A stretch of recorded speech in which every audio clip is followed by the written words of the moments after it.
Retour vers le futur, cela pourrait-il réellement se produire avec une machine en temps réel? J'étais dévasté. Je pensais que si je pouvais construire une machine à voyager dans le temps, je pourrais revenir en arrière, le revoir et lui dire ce qui allait se passer. En 2022, un homme porté disparu depuis près de 3 décennies est apparu à la porte d'un inconnu dans la campagne de l'Ohio. Il portait une caisse en bois. À l'intérieur se trouvaient des journaux, des dessins de circuits, des cartes électroniques endommagées, des photographies et des notes qui n'auraient pas dû être possibles. Son nom était Mike Markham. La dernière fois que quelqu'un l'a vu, c'était en 1997, la nuit, où il est entré dans une machine qu'il avait construite dans son garage et a disparu. Lorsque les enquêteurs sont arrivés sur les lieux, le garage avait déjà disparu, incendié. Le sol en béton portait une marque circulaire de 6 pieds. Le câblage en cuivre avait fondu dans le sol. Les transformateurs avaient été détruits par la chaleur. Il n'y avait aucun corps, aucun reste, aucun signe que Mike s'était éloigné. Une seule chose a été laissée sur place, une note manuscrite cachée dans une boîte à outils en métal. Ce n'est pas une question de temps. Il s'agit de la façon dont vous voyez les choses. Pendant près de 30 ans, le monde a supposé que Mike Markham était mort dans cet incendie, mais il est ensuite revenu plus âgé, vidé, épuisé et avec des preuves en main. Pas une preuve de voyage dans le temps. Quelque chose de pire, quelque chose qui rend le voyage dans le temps simple. Car selon Mike, la machine ne l'a envoyé ni dans le passé, ni dans le futur. Cela a changé sa relation avec la réalité elle-même. Et ce qui lui est arrivé pendant ces années manquantes est la raison pour laquelle cette histoire doit commencer au moment où il a découvert pour la première fois ce qu'il n'était pas censé comprendre. La découverte de Mike Markham n'est pas issue d'un laboratoire universitaire. Il n'avait aucun financement gouvernemental, aucune équipe de physiciens vérifiant les équations et l'avertissant quand s'arrêter. C'était juste un homme de la campagne du Missouri avec une obsession qui le suivait depuis son enfance, électricité. Dans les années 70 et 80, Mike était le genre d'enfant qui démontait tout ce qui lui tombait sous la main. Radios, appareils, électroménagers, moteurs, vieux téléviseurs. Il récupérait des pièces dans les dépotoirs, lisait des livres d'électronique dans la bibliothèque et construisait des machines qui émettaient des étincelles, bourdonnaient et tombaient parfois en panne violemment. Pour la plupart des gens, cela ressemblait à un passe-temps dangereux. Pour Mike, c'était une langue. Et au début des années 1990, alors qu'il travaillait seul dans son garage, ce langage lui a répondu d'une manière à laquelle personne ne s'attendait. Il avait construit une échelle de Jacob, 2 tiges métalliques en forme de V. Une haute tension les traverse, un arc électrique brillant qui monte vers le haut avant de se briser et de recommencer. Il ne s'agit pas d'équipements exotiques comme ceux utilisés dans les salles de classe et lors des démonstrations. Mais un soir, Mike a ajouté quelque chose d'inhabituel, un pointeur laser bon marché. Il a aligné le faisceau pour qu'il traverse l'arc de montée. Au début, rien n'a changé, puis le son a changé. Le bourdonnement électrique s'accentua dans une tonalité différente. L'arc s'est stabilisé, il s'est replié sur lui-même. Cela semblait presque contrôlé, puis Mike a vu la laveuse, une petite rondelle en acier posée sur l'établi près du champ. Pendant une fraction de seconde, il vacilla, pas bougé, pas entraîné par le magnétisme. C'était là, ensuite ce n'était pas le cas, puis c'était à nouveau là. Mike a arrêté de respirer, il a placé des vis près des tiges, pièces. Petits morceaux de métal et de temps en temps, lorsque le laser, la tension et le champ s'alignaient exactement dans le bon sens, l'objet disparaissait.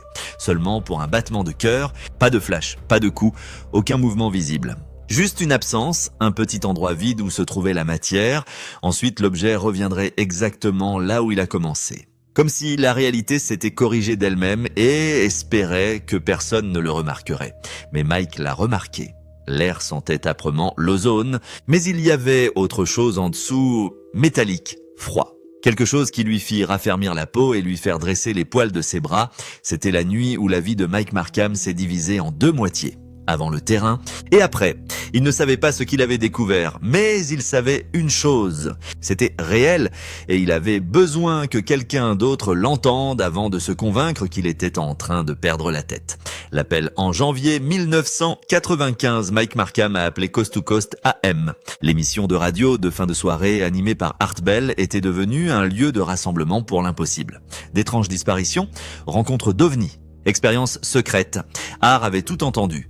Mais Mike n'avait pas l'air de quelqu'un essayant de divertir un public. Il avait l'air nerveux, instable, comme un homme essayant de décrire quelque chose qui lui faisait encore peur. Art le pressa avec précaution. Serait-ce un effet d'optique? L'arc pourrait-il déformer l'air? La réponse de Mike a changé le ton de l'appel. Il a dit qu'il savait que les objets disparaissaient parce qu'il pouvait sentir le champ lorsque cela se produisait. Le garage a changé, l'air est devenu lourd, l'espace semblait s'arrêter. Son chien refusait de s'approcher du bâtiment. Les oiseaux ont arrêté de se poser sur le toit. Les êtres vivants ont réagi avant que Mike ne comprenne pleinement ce que faisait le champ. Art lui a dit de tout documenter. Obtenez des témoins, enregistrez une vidéo, notez les conditions et arrêtez de traiter cela comme un projet de garage privé. Mais Mike ne s'est pas arrêté. Il a dégénéré. Au cours de l'année suivante, les expériences sont devenues plus dangereuses. Au cours de l'été 1995, il a volé 6 transformateurs industriels dans une sous-station électrique rurale et les a connectés à son installation. Le tirage au sort a été énorme. Les lumières se sont atténuées dans les propriétés voisines. Une baisse de tension s'est propagée dans la région. Les employés des services publics ont retracé la surtension jusqu'au garage de Mike. Il a été arrêté. 60 jours dans la prison du comté. Pour la plupart des gens, cela aurait mis un terme à cette situation. Pour Mike, c'est devenu une chambre d'incubation. Il passa toute la phrase à dessiner des conceptions de circuits, à affiner le tracé et à réfléchir à ce qu'il avait fait de mal. Il en est ressorti plus concentré qu'avant. Lorsqu'il appela à nouveau Art Bellart, entendit immédiatement le changement. Mike n'était plus excité. Il avait l'air consumé. Il a dit que les objets ne scintillent plus maintenant. Il restait parti, seconde à la fois. Et quand il revenait, parfois, ils étaient différents. Un bloc de bois a disparu pendant 3 secondes complètes. À son retour, il était glacial, comme s'il avait été ailleurs. Une fleur disparut et revint fanée et sèche comme si elle avait perdu des jours de vie en quelques secondes seulement. Puis vint la partie qui fit taire Art Bell. Mike avait testé le terrain sur une souris. L'animal a disparu pendant 5 secondes. À son retour, il était vivant, mais tournait en rond, se cognant contre sa cage, refusant de manger ou de boire. 2 jours plus tard, il est mort. Art lui a dit d'arrêter immédiatement. Il avait besoin de vrais scientifiques, d'une véritable surveillance de gens qui comprenaient le risque. Il y eut un silence, puis Mike a dit qu'il ne pouvait pas s'arrêter maintenant. Il était trop proche. Et le plus terrible, c'est qu'il avait raison. Il était proche, mais pas de ce qu'il pensait. The Vanishing Fin, février 1996. Mike a passé son dernier appel connu à Coast to Coast à M, avant que tout ne change. Il a dit que le champ s'était agrandi. Cela n'affectait plus uniquement les petits objets. Il pourrait y participer lui-même en partie. Et quand il l'a fait, le temps semblait mauvais. Tout en dehors du terrain semblait ralentir. Mouvement étiré. Les sons ont changé. Lorsqu'il recula, plus de temps s'était écoulé qu'il n'en avait vécu.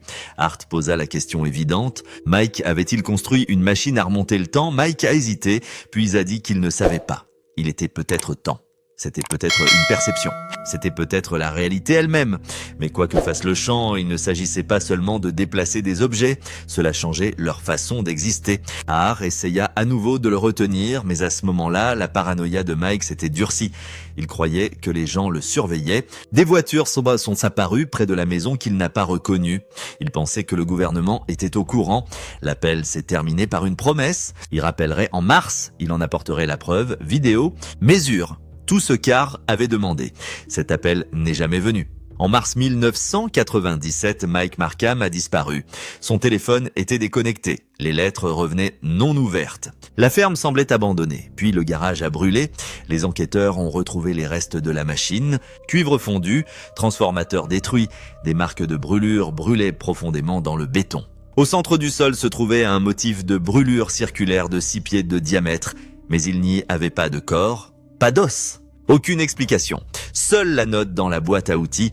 Ce n'est pas une question de temps. Il s'agit de la façon dont vous voyez les choses. L'affaire officielle n'a abouti à rien. Un rapport de personnes disparues a été déposé.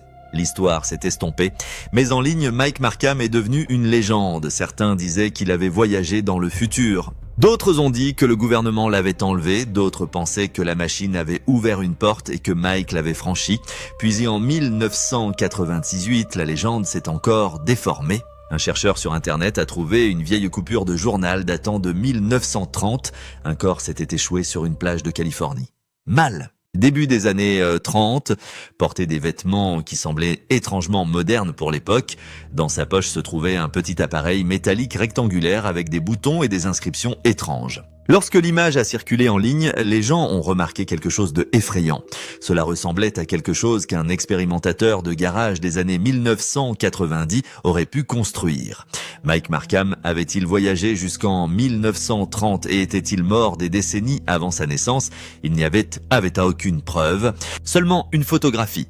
Seulement une coïncidence, seulement une autre ombre attachée à une histoire déjà pleine d'œufs. Puis en septembre 2006, le silence s'est rompu différemment. Le docteur Harold Voss, professeur de physique dans une petite université de l'Oregon, a ouvert son courrier électronique un mardi matin et s'est figé. L'expéditeur a lu Mike Markham. Le message était court, Mike a dit que les gens pensaient qu'il était mort. Il a dit que non. Mais il a aussi dit qu'il n'était pas exactement là. Il a joint des schémas pour ce qu'il a appelé un cadre de stabilisation vortex de 3e génération et a averti Voss de ne pas le construire. Étudiez-le seulement. Les attachements dépassaient de loin tout ce que Mike avait décrit publiquement. Plan de circuit, équation de champ, avertissement concernant les dommages biologiques et l'exposition répétée. Voss essaya de répondre, l'email a rebondi. Il a retracé le message jusqu'à une bibliothèque publique de Kauai, à Hawaï. Personne là-bas ne se souvenait d'avoir vu Mike. Une autre impasse. Encore une trace d'un homme qui semblait n'exister que par fragments. Et puis 16 ans plus tard, Mike est revenu. Le retour. En octobre 2022, Andrew et Melanie Carter rénovaient une vieille ferme dans la campagne de l'Ohio en arrachant l'isolant des murs du grenier. La main de Melanie a heurté quelque chose de solide derrière la charpente. Une boîte en bois, lourd, couvert de poussière, caché là où personne ne le trouverait par hasard. Au-dessus se trouvait une étiquette manuscrite délavée. Monsieur Markham, ne pas ouvrir avant le bon moment. À l'intérieur se trouvaient des journaux remplis de notes de schémas de circuits de dates et d'avertissements s'étendant de 1995 à 2021, des circuits imprimés scellés dans des sacs antistatiques et une photographie Polaroid montrant un homme debout à côté d'un grand cadre métallique en forme d'anneau. La date inscrite dessus, 21 juin 2021. Au dos de la même écriture, cela a fonctionné, mais pas comme je le pensais. Puis ils ont découvert quelque chose d'encore plus étrange. L'un des journaux contenait l'adresse exacte de la ferme dont ils étaient désormais propriétaires. À côté une note, stabilité du champ magnétique optimal, lieu de stockage sécurisé. Ils le trouveront le moment venu. Ils ont publié un article sur la boîte en ligne. L'histoire s'est répandue rapidement. Les personnes qui suivaient l'affaire Markham depuis des décennies ont commencé à les contacter. 3 semaines plus tard, le téléphone d'Andrew sonna. Aucune identification de l'appelant. La voix était plus âgée, usée, fatiguée. Mais pour quiconque avait entendu les anciens enregistrements d'un océan à l'autre, c'était indubitable. L'homme a dit qu'il s'appelait Mike Markham. Il a dit qu'il avait entendu dire qu'ils avaient trouvé sa boîte et il a demandé s'il pouvait venir expliquer ce qui s'était passé. Il est arrivé à la ferme Carter par une froide soirée d'octobre, 59 ans, exactement l'âge qu'il aurait dû avoir s'il avait vécu normalement depuis 1997. Mais il paraissait plus vieux que ça, pas seulement vieilli, drainé, patiné d'une manière qui ne semblait pas purement physique. Au cours des heures suivantes, il leur a raconté ce qui, selon lui, s'était réellement produit. Il a dit qu'il n'avait pas voyagé dans le temps. Pas comme les gens l'imaginaient, la machine ne l'a fait ni reculer ni avancer, cela l'a désynchronisé. C'est le mot qu'il a utilisé. Il a dit qu'il restait dans le même monde, les mêmes endroits, la même séquence d'événements, mais en décalage avec tout le monde, comme une radio légèrement éloignée de la station.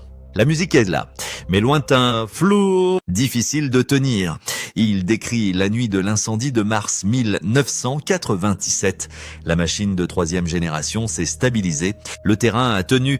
Dans un moment de certitude téméraire, Mike entra complètement à l'intérieur. Il n'y avait pas de portail, aucun éclair de lumière, aucune sensation de voler dans le temps, seulement un calme écœurant, comme si le monde entier avait légèrement bougé et l'avait laissé derrière lui.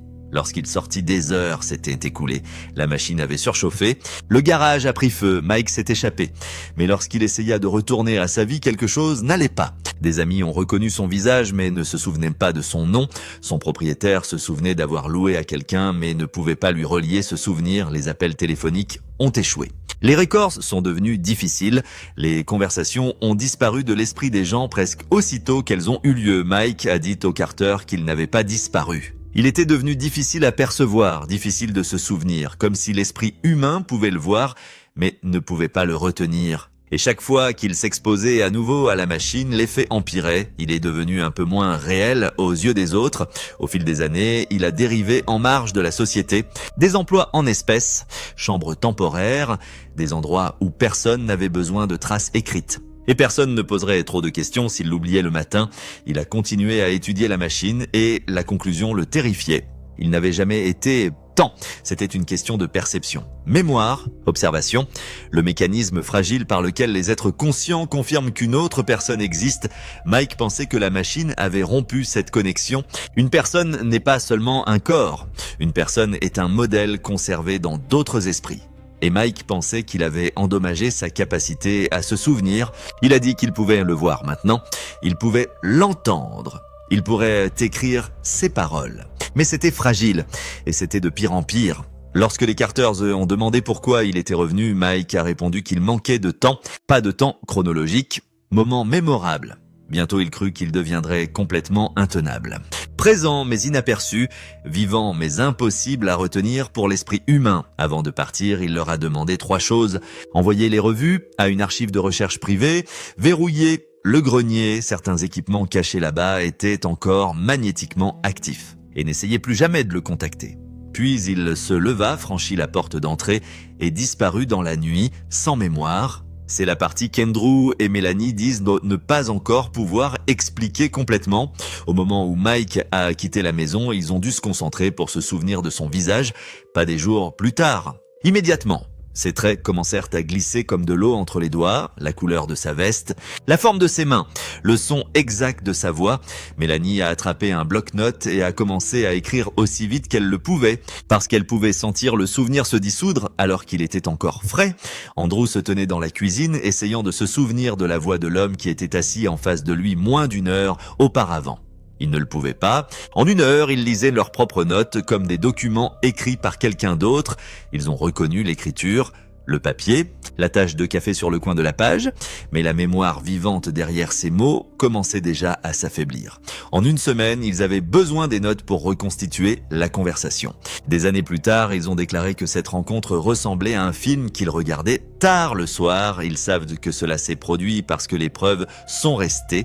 Les journaux, le Polaroid, les circuits imprimés, leurs propres notes manuscrites. Mais l'expérience d'être assis avec Mike Markham, de l'entendre parler, de le regarder en face, a presque complètement disparu.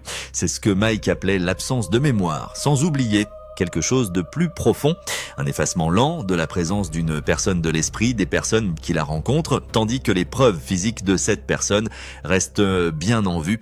Et c'est pourquoi l'affaire Mike Markham n'est pas vraiment une histoire de voyage dans le temps. Il s'agit de quelque chose de bien plus effrayant.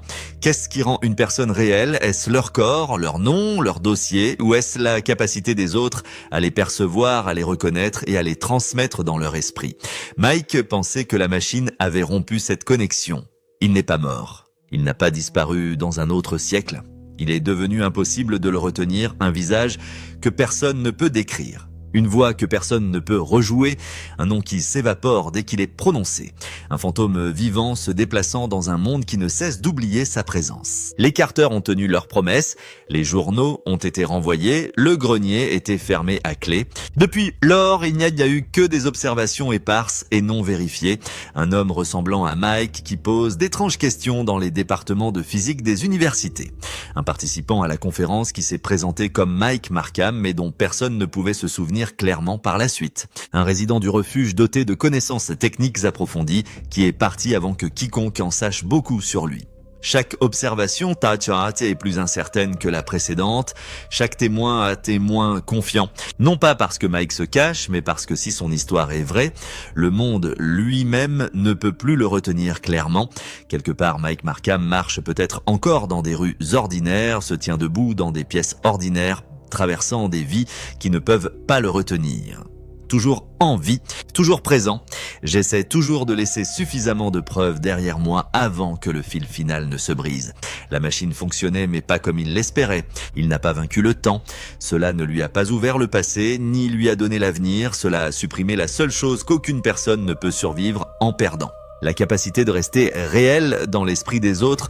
Mike Markham n'a pas trouvé le moyen de voyager dans le temps. Il a trouvé un moyen de perdre la mémoire et la réalité l'a puni pour cela.